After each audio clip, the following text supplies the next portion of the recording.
तो देखिए बच्चों, आज हम प्रश्नावली 6.3 पढ़ने वाले हैं। प्रश्नावली 6.3 में क्या पूछा गया है? सवाल नंबर ये पहला है, ये कह रहा है कि निम्न संख्याओं के वर्गमूल लिए बिना, तो वर्गमूल लिए बिना बताना है कि वर्गमूल में इकाईकांक क्या होगा। ये संख्या है इतनी बड़ी 9801, इसका हम वर्गमूल ले तो इकाईकांक क्या होगा। लेकिन ऐसा करने के लिए वर्गमूल लेने की जरूरत नहीं है। देखो ये सवाल बहुत आसान है। इसके लिए है ना, आपको 6.3 और 6.1 वाला एक नियम याद करना पड़ेगा। कौन सा? मैंने लिखाया था कि कौन कौन सी संख्याओं के वर्ग क्या क्या होते हैं 1 से लेकर 10 तक। आपको याद होगा, देखो मैंने बताया था कि जैसे 1 का वर्ग क्या होता है? 1 होता है। 2 का वर्ग क्या होता है? 4 होता है। 3 का वर्ग क्या होता है? 9 होता है। तो इस तरीके से आप लोगों ने ना 10 तक याद कर लिए होंगे। 4 का 16 होता है, 5 का 25 होता है, 6 का 36 होता है, 7 का कितना होता है? 49, 8 का कितना होता है? 64 और 9 का कितना होता है? 81। तो इस तरह से आप लोगों ने ना ये याद कर लिए होंगे। और 10 का कितना होता है?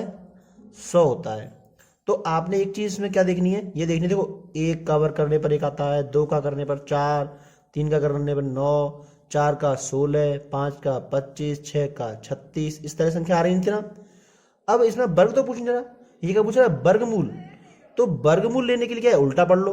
देखो जब संख्या 1 हो, संख्या 1 का मतलब क्या है? इकाईकांक 1 हो। संख्या चाहे इतनी बड़ी हो या फिर इतनी बड़ी हो, इसका आप इकाई अंक देखो। अगर संख्या का इकाई अंक 1 है तो वर्गमूल लेने पर संख्या क्या प्राप्त होगी? 1 प्राप्त होगी। 4 है तो 2, 9 है तो 3, अगर 6 है किसी का इकाई अंक, 16 को मत देखो, आप 6 को देखो, इकाई अंक देखना है ना। तो 6 का वर्गमूल लेने पर संख्या क्या प्राप्त होनी चाहिए? 4, और 5 हो तो 5। तो इस तरीके से आपने सबको देखा। तो एक किस किस में आ रहा है? देखो एक या तो इसमें आ रहा है या फिर एक इसमें आ रहा है। तो हमारे पास अगर इकाईकांक हो 1 तो वर्गमूल कितने हो सकते हैं? 2 हो सकते हैं। हमारे पास 2 संभावनाएं हैं, या तो 1 हो सकता है या फिर 9 हो सकता है ना। तो इसमें इकाईकांक क्या है? 1 है। तो इसमें से देख के क्या पता लगा? इसका वर्गमूल लेंगे, या तो इकाई अंक 1 आएगा या फिर 9 आएगा। तो हमें यही इसका आंसर लिखना है। यहां लिख देंगे, क्योंकि संख्या का इकाई अंक क्या है? संख्या का इकाई अंक क्या है? 1 है। जिसका वर्गमूल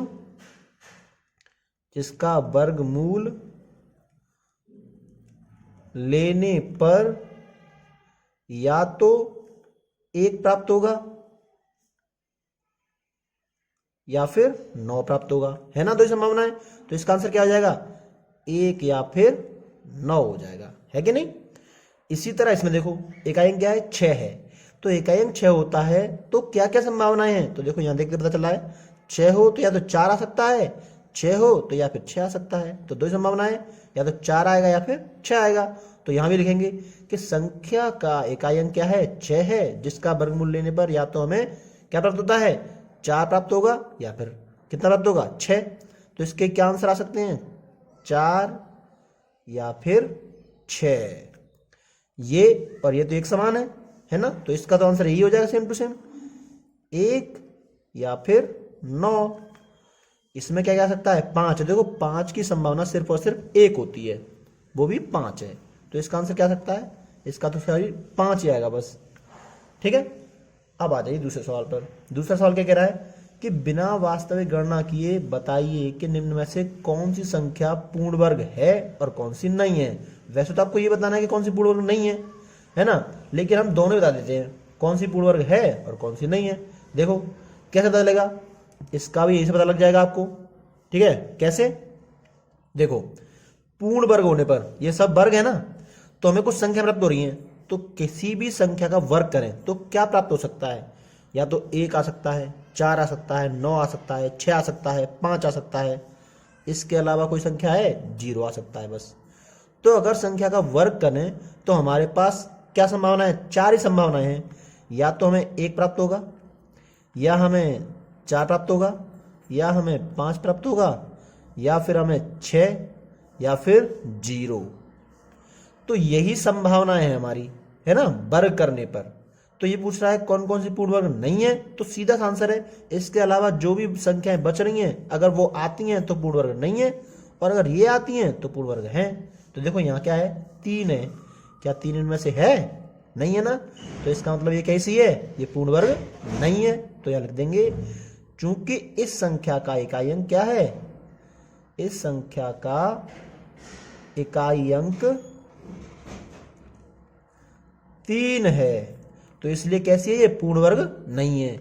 अतः यह संख्या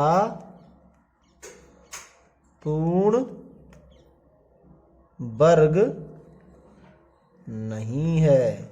ठीक है ना, बहुत आसान है। संख्या 3 है तो पूर्ण वर्ग नहीं है, क्योंकि इनमें से होती तो पूर्ण वर्ग होती। अब देखो 7 है, क्या 7 इसमें है? नहीं है, तो इसका मतलब ये कैसी है, पूर्ण वर्ग नहीं है, पूर्ण वर्ग नहीं है। इसमें 8 है, तो क्या पूर्ण वर्ग है? नहीं है, देखो इसमें से नहीं है, तो पूर्ण वर्ग नहीं है। अब यहां देखा 441 है, तो देखो इसमें से कोई, इसका अंक 1 है, इसमें भी 1 आ रहा है, इसका मतलब जब भी 1 आ जाएगा तो पूर्ण वर्ग हो जाएगी, तो ये संख्या पूर्ण वर्ग है। ये तो पूर्ण वर्ग है, पूर्ण वर्ग है। तो सवाल में हमसे पूछा गया था कौन कौन सी पूर्ण वर्ग नहीं है, तो इसका मतलब पहली, दूसरी, तीसरी पूर्ण वर्ग नहीं है। तो आंसर तो आपको ये दे रखा होगा, पहला, दूसरा और तीसरा, क्योंकि ये तीनों पूर्ण वर्ग नहीं है, चौथी तो पूर्ण वर्ग है। ठीक है ना।